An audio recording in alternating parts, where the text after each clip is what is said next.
2019 is the second year for Pakatan Harapan to govern Malaysia. As we wrap up the year, Malaysia Indicator will take a trip down memory lane of several political leaders in the country. Undoubtedly, the leader with the highest media exposure is the Prime Minister himself, Tun Dr. Mahathir Mohamad.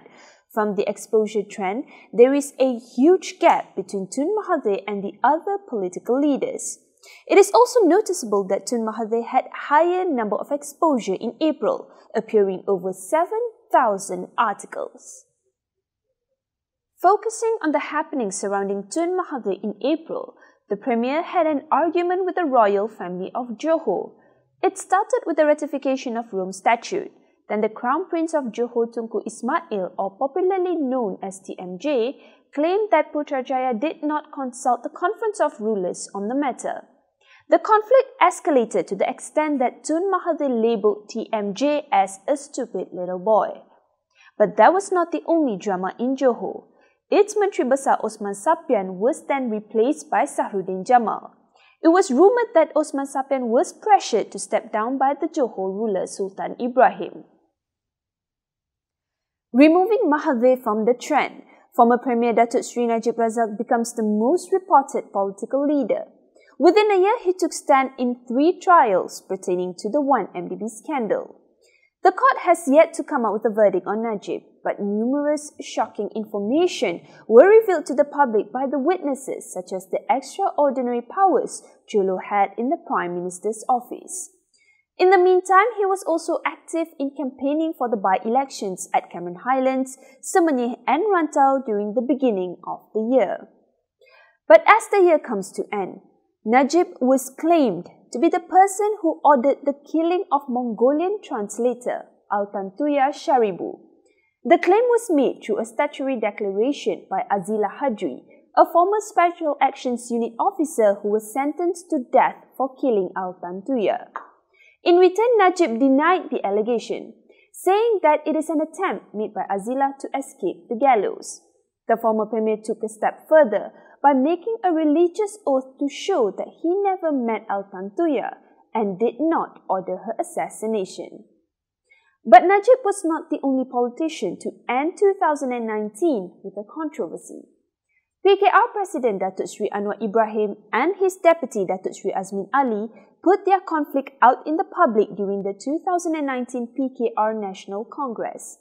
Then Azmin's faction in the party staged a walkout during the Congress. The Deputy President claimed that he did not receive a fair treatment during the Congress, stating that Anwar appointed his allies to speak during the debate session. This led to personal insults thrown at Azmin. Thus, he finds no reason to remain in the hall. Meanwhile, it is also interesting to note that Azmin had high exposure during the middle of the year due to his alleged gay sex scandal.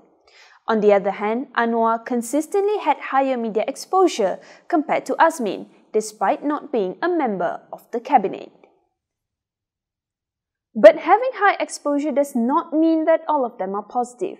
Anwar was often mentioned in articles pertaining to conspiracy theories that he won't be the 8th Prime Minister.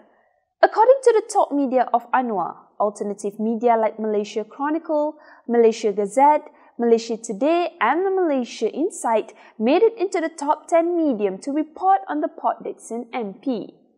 Having said so, he also appeared in the mainstream media for his activities with PKR, such as division chiefs voicing their support towards him. His name was also mentioned in negative news, like when his aide Fahash Wafa, who is also the Perak PKR state chairman, was involved in a brawl during the Merdeka celebration.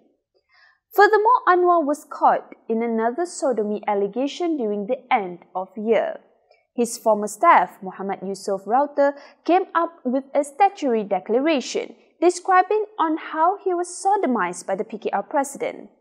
As the authorities are still investigating on the matter, more will unfold in 2020.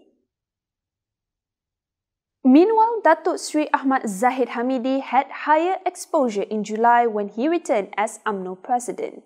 Zahid also had high exposure in November because of the Tanjung Piai by-election, which BN emerged victory with the help of Pakatan Ummah. However, during this month, Muhyiddin bypassed Zahid with more than 1,000 news. Muhyiddin appeared as the most active party president to campaign for the Tanjung Piai by-election. He came out with over 1,200 statements. He was even more outspoken than Bersatu's candidate Carmine Sardini, who only gave about 800 statements. On the other hand, Zahid gave less than 500 statements. The UMNO president does not even make it into the top 10 influencers for the Tanjung Piai by-election in November. He was ranked at the 12th position. And that were just some of the key events that led to the exposure spike of those mentioned political leaders. What are the political happenings in 2019 that left a deep impression on you? Feel free to let us know by dropping a comment below.